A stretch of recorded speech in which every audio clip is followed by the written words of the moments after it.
Hello everyone, I'm Andrew Can, joined with Tim Schmoyer. and today we're going to be talking about tags. Do they matter, video labs, and a lot more.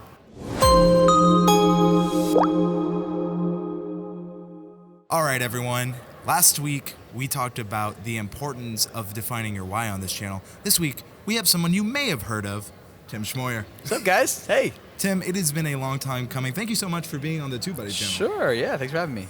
So, Tim, you are very active on this platform. You are doing a lot of things. You have video labs, you have your own conference. How do you find the time to breathe?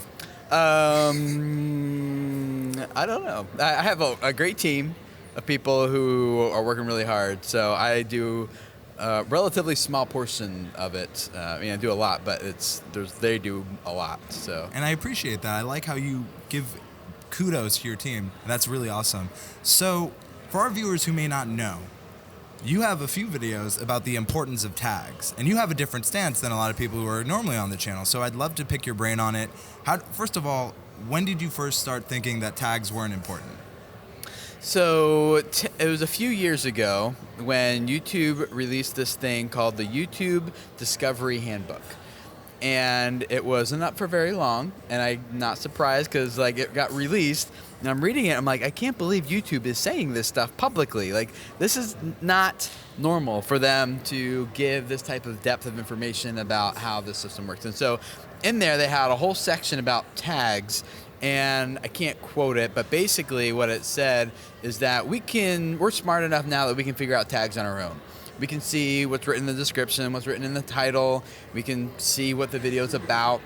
YouTube's really smart. They can just figure that out, right? They got great systems and stuff. So, and they're like, we don't really need that. Plus, they said a lot of people lie in their tags. So they find that we can't trust what people are saying there anyway, because they think that if they added PewDiePie to their tags, that somehow makes them rank next to PewDiePie or whoever, and even though their content has nothing to do with PewDiePie. And so they're like, a lot of people are doing misleading stuff, we can't trust it, and we can figure it out what it actually is on our own anyway, so we just don't put a lot of weight on them. So that was like three-ish years ago or something now, and that's when I was kind of like, oh, okay, something's changing here. And then it was more and more people asking about tags and things, and YouTube's even come out themselves multiple times on my channel and on their own channel and other places, saying that tags don't carry a lot of weight. They said that YouTube's stance right now is they say that we use them mostly to determine misspellings people might use in the description or the title. So for me, that's great, because tags used to be a tremendous source of stress. I'm like, if I don't get this right, my video's gonna bomb or tank. And I'm thankful now that it actually has to do more about viewer signals and how people respond to my content, more so than if I got every single word and phrase perfectly matched in that box, Absolutely, and I think we're seeing that more and more when YouTube releases click-through rate. And even in the Made by Google event, which at the time of this recording was the Monday, they said that we're focusing more and more on artificial intelligence that can recognize face and video in Google. Yes. And if Google's doing it, if you're smart enough to know Google and YouTube are owned by the same company, we can see that it's definitely starting to come over. So I definitely think that's an interesting stance in tags. I didn't know about that handbook, and I think a lot of our audience... It's not available anymore. And I wonder why. Yeah. Google I downloaded it, so I still have a copy of it, but it's like 3 years old now, so I'm not exactly sure how much is still relevant. But absolutely. And one thing I think, and I would love your opinion on this, I think a lot of people think, okay, I have a tag that's ranking, I see I'm #1 in search, I'm going to get views. But just because you're #1 ranking in search, that doesn't equal views. Would you agree with that? Yeah, absolutely. And I hear it a lot, it's probably just as much as you guys do. It's like some Chrome extension I'm using, it says that I am supposed to be I'm #1 for this, but yet I'm not getting any traffic. Why is that? And I'm like, well, are people searching for that thing? And I'm not sure exactly how you guys determine #1, but search results change from viewer to viewer. They're very personalized now, based on search history, watch history, things that the things that you engage with and don't engage with. So what you see in search may or may not be what you or I see in search as well. Absolutely. So it's just because you're #1 doesn't mean you're #1 for everyone. And it also doesn't mean anyone's searching for it in the first place. Absolutely. And if you're curious on how to change the results from your personalized results to incognito results, you can click the card on screen where we teach you how you can have your own personalized incognito results, which clears your cache so you don't see it as you personally would. I really do appreciate that because I think that's a huge common misconception is, all right, I am ranking number 1. I see an incognito, I'm number 1. But if no one's searching for it, then that's a huge point because so many people are like, I'm number 1. But if people aren't clicking, if people aren't watching, you won't stay number 1 for very long. Absolutely. Right. And I think that is just so it comes down the human viewer signals again, like not the data. So like you can be number 1, but if no one clicks and watches, or if they do and quickly abandon, like you won't stay number 1 very long. Absolutely. And I love human signals because one thing you've been doing, I think this really reaches to what humans respond to, is you've been really focusing on storytelling on your channel. I really have been liking that shift. I've been watching for a while now, and I'm a storyteller naturally. I have my degree. Oh, really? Yeah, I am not naturally. I'm learning that very much on YouTube. But I have my degree in film, so watching you develop this story-based aspect, I'm really loving it because were you able to catch the Peter McKinnon keynote here at Vid Summit? Mm-hmm. What I was telling people was like, wow, that was such a great talk. I'm like, you notice he didn't give a specific speech. He told a story. Yeah. And everyone resonated with it. And everyone loved it. So you've been telling stories now for quite a bit. What have you been... Trying. Yeah. Been trying. There's a difference between a good story and a story. That's fair. A story does not perform well at all. A good story will perform amazing. Well, what have you been finding by having that shift? Like, what caused that mental shift? Because so many people are like, I don't want to be too personal. I don't want to tell my story. I just want to get the information and get out. So that's a bigger question you probably realize. But for me, there's a few different layers to that. One is I started thinking about my life as a story. And like, what story do I want to tell with how I live my life? And not just my life, but my family. You know, we got 7 kids. We had 7 kids in 8 years, and homeschooling, and business, and YouTube, and all that. So, what story do I really want to tell? So that kind of like started the shit. And then I was like, every time someone watches a video on YouTube, that video is like being inserted in a small way into someone else's story that they're living, right? So if you're doing like a tutorial channel, for example, like they have a backstory in terms of a character who wants something, overcomes conflict to get it, and is transformed by the process. And so you basically, like a tutorial channel comes in as like the hero of that story, who equips, or the guide of that story, who equips the hero with like the sword or the tool that they're going to use to overcome their conflict for this bigger goal, right? And narrative content obviously is like a story that, you know, so it's, so regardless how we look at it, I'm like, the videos we make are part of someone else's story, and what's the story that we tell that connects with their story? Like, we can just give information, like we're kind of doing here, although I am kind of telling a story, I suppose, in the smaller way. And he's like, I'm not good at storytelling. I'm not. And I can tell you, actually, all of my analytics that prove it. No, there's some things there I could talk about that I've learned that have been pretty helpful. But yeah, by the end of the day, like, people connect with people. We connect with stories because we're living a story. Whenever we get together and hang out and talk, it's always like, hey, how are you? Tell a story. It's like, what are you up to? Tell a story. You know, what's going on? Like, we tell stories, and that's what gives meaning and context to pretty much everything. And so that'll make a much stronger emotional, deeper connection with an audience. Thus more watch time, higher retention, longer sessions, more fans for your brand, etc. It seems like it's king. And one thing I love is you were mentioning, like, you are the hero. And YouTube, in this case, you were the answer to the searchable question. That's another way to people look at it. I love that rephrasing of that. And it's just a great way to see it. We're essentially the guides in the first act, helping you get to the second, third act, whatever that may be for your channel. And so you said you have some analytics based on your storytelling. What have you found? So we work with a lot of clients, and we get to see a lot of data in terms of, like, we started noticing, like, what's the common trends between the channels that are, like, really blowing up. And there's several things going on there, but one of them is they're telling good stories. Even the educational-based channels are telling a good story. And so we were like, well, what would happen if we did that on our channel? And so I started trying it, and what I learned very quickly is that just telling a story does not equal success. In fact, so here's the actual experiment I ran. I shot 7 interviews. And with each person, one was like tell me the story of how you got here or how you discovered this or something, right? And I really worked with them ahead of time to kind of figure out what the story was and ask questions that led to about the character who wants something, overcomes conflict to get it, transformation, right? And so I worked really hard to try to like figure out that story. Then we interview that. The second video was just give me the 3 bullet points or whatever, like 3 tips for growing your YouTube channel or whatever. Mm-hmm. And I published both those videos simultaneously, like exact same time, for 7 weeks. And so I just wanted to see which videos would perform better. And I found very consistently that the story interview one, easily twice the watch time, quadruple the engagement every single time, except if the story wasn't good. If it was a bad story, it actually performed worse. Really? Like, so I watched the video, like, why did these story ones not? And I'm like watching it, like, yeah, this isn't really a story. I'm like, or it's a story, but like they haven't caused me to care about the character yet, or I don't really know what's at stake. I don't know if the climax is coming, right? Like those types of things, like we're missing. I'm like, that's a bad story, and it actually performed worse than if we had just told the 3 bullet points. So I thought you gotta tell a story. Amazing results if you tell it well.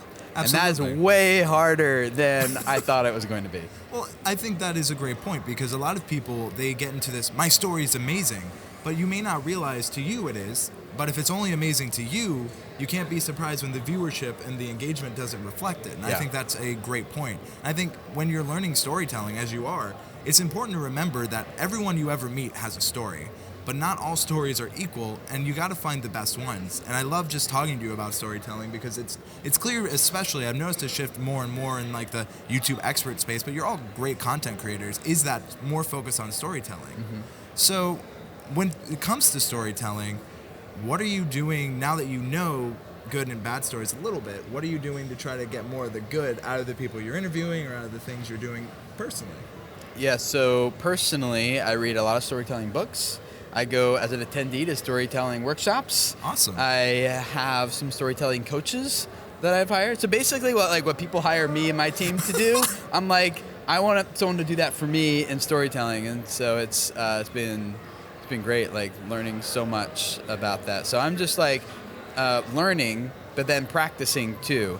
So like I have a whole 10 episode series coming out on my channel next year. Awesome. Taking a really long time to make these 10 episodes called Creator Stories, where I'm traveling all over the country, telling different creators' stories, but not just like, hey, this person's awesome, you should know about him, but more like he has a story that's going to impact our story as creators. And so I'm hiring a film crew for awesome. it. I am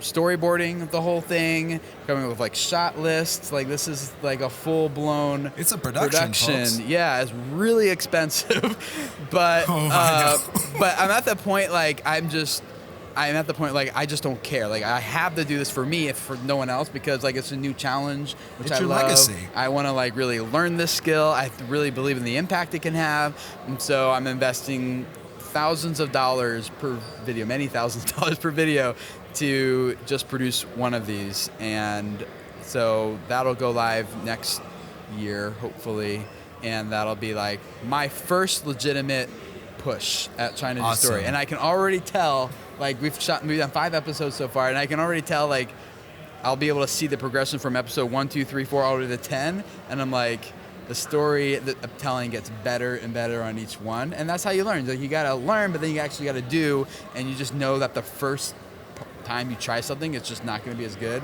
as the last time, you know? Absolutely, and I think that is an amazing point. I love that you're still learning. I think a lot of times people see creators they look up to and they're like, man, they've got everything figured out, they got everything down, but we're still learning too. I think the moment you stop learning is the moment you stop growing.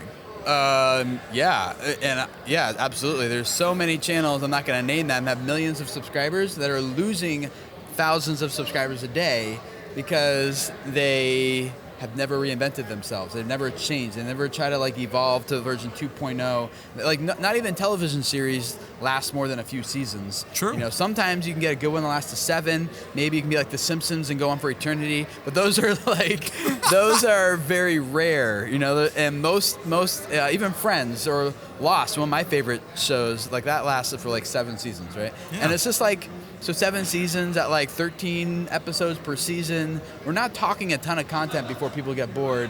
and are done with television stuff. So we should expect the same thing to happen with ours. And I do see that very regularly. People kind of get stuck in a rut, and after 2 years, the audience gets bored and they start leaving, and the channel just starts tanking. So. Always be innovating and always be rethinking of how you can do things. Speaking about innovation and rethinking how to do things, I know you have video labs. So have you been focusing more on teaching storytelling there? What have you been up to there? What's the focus? That's a very interesting question that I can't talk about yet. Ooh. But in terms of video labs, so video labs, the focus on that is audience development. Absolutely. And it's either an 8-week process that we do online with people, and like we pick 20 creators and just go through it with 8 weeks, or we do it in person in Cincinnati for 2 days. That's awesome. And creators have been seeing crazy results after. I love it. It's so fun to like at the end, like which channels are going to be the breakout ones here. They're going to go from like 0 to millions real fast. But so right now that's focused just on audience development. But as I'm moving forward story, I'm like, it's hard to separate the story from the audience development. They are so intertwined. Mm-hmm. And I think in the next 2 to 3 years, YouTube's going to be at a place where the next barrier of entry, people really need to, like, the skill they need to learn in order to grow an audience is the story element. Absolutely. And that is way harder. It used to be like, can I just get photo, like in 2006 when I got started, it's like, can I get footage off of a camera and onto my computer? That was the barrier of entry. And then it was like, can I post consistently? Then it was like, can I make it look good? And then it was like, can I really edit really well? And then now it's like, people are caring less about how fancy you edit and more about like, the story element, even if the editing is less fancy. So I think that's where we're going. So that's going to become a part of Video Labs, but right now it's not. I'm excited though, because it just shows how dedicated and how focused you are in this. I'm going to probably, and I'm future-proofing this video, when that series he's making is out, you can click the card on screen, it'll also be in the description. Links to Video Labs also will be in the description. Is that all right with you? Yeah, and it should be on YouTube TV as well. So. Wow, that's going to be amazing. We're getting not guaranteed, but we're hoping. We'll see. Yeah, it's eligible. Awesome, that's amazing. And I think that's such great. I love the focus on storytelling. I like how you're focusing less on tags and more on the story. And I think that's something a lot of creators can learn from. If you had to impart one final thing to our viewers today, only one, what would you tell them? Only one? I know, you see, if I give you the entire reign, it becomes a little too much. So you got to see. This is where creative thinking can come. I guess I would say, maybe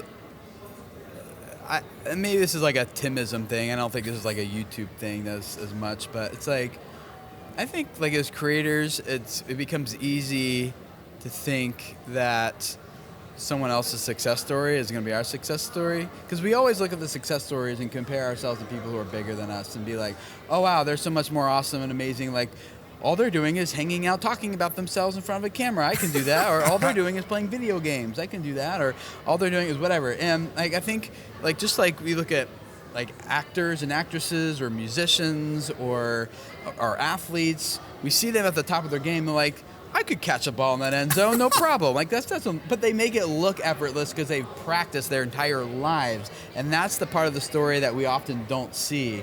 Is what all did they have to invest and learn to get to where they are? And I think that a lot of creators they think they should be quick and instant. And there's nothing worth having in life that comes quickly and instantly, whether it's like marriage, relationships, children, business, YouTube channel. Like these are all things that are absolutely worth having, but it takes time and investment and hard work. And so one of the things we tell our kids at our house is good work brings good reward. So, but good work over time brings YouTube channels, right? So it's really important that I think you guys just like, it really depends on how deeply you believe in your mission behind what you're doing. If you kind of don't believe in it that much, you'll probably give up pretty quickly. But if you actually really deeply believe in your mission and how important this is and that can reach people, change their lives, and make the world a better place, and you're really passionately dedicated, committed to that, I think those are the people who find success and eventually win because they don't give up and they keep going and they put in the hard work. Absolutely. I mean, people work for years in the shadows for that 15 minutes of fame we see. And I love that point because a lot of people overlook that. We love the end destination, but we forget about the creative journey, and you can never do that. I think that is so important. And just to kind of burst your bubble, once you arrive, that's when the hard work actually just begins. Mm-hmm. So you think it's hard now. Wait till you find like you're full-time on YouTube, making 6-7 figures, even a month on YouTube. Like there's plenty of people that are doing that, right? And those are the type of clients I work with, and they're actually hustling harder and working harder than they were even to get to that point. So you gotta love hard work. It's not just all fun and games. And I think that's great takeaways. Tim, where can people find you? Right here. Okay, no, you can find me at youtube.com/video creators. It's my channel that my team and I work on. We also have a podcast called Video Creators, and just constantly every week developing content to help you guys know how you can grow your audience, reach more people, and ultimately for us it's about reaching people and changing their lives and building sustainable incomes and stuff around it that we can continue to use to reach people and change their lives. That's amazing. If you want to learn everything that Tim mentioned, it will all be in the description. Tim, thank you so much for your time. Thanks for having me. And if you guys want to learn how to be better on YouTube, check out Jim's channel. If you want to learn how to be better storytellers, also check it out. If you want to learn how to use TubeBuddy to its fullest, please consider subscribing to this channel. Tim, once again, thank you so much. To everyone out there watching, I hope you have a great day. Adios. That was weird. I don't know what that was, but there you go. And cut. Did you just say I'm hot on camera? I mean, yes you are, but that's not important.